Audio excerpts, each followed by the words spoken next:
Hi everyone, welcome to the YouTube channel. In this video, we will see how to delete all posts on Facebook. So for that, first you have to simply log into your Facebook account on your browser. Then you will be onto this home page, which is also called the feed page.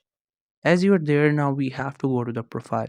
So for that, on the left side, you can see your name and your display picture. Just simply click onto it and you will get into your profile. As you get into your profile, and now here you can see we have these three dots. Simply click onto these three dots and then you have to click onto this option activity log. As you click onto it, the settings will get open. Now on the left side you can see this option, your Facebook activity. You have to simply click onto this drop down menu and then further these options will come up. So from all these options, now what you have to do is you have to simply click onto this first option, which is called the post.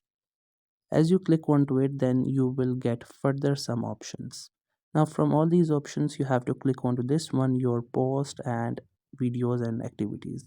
As you click onto it, you will find all of your post photos and videos. Normally what you can do is by clicking each one and delete it, but if you want to delete all at once, then click onto all and all the post will get selected, and then you can click onto this option, which is the recycle bin.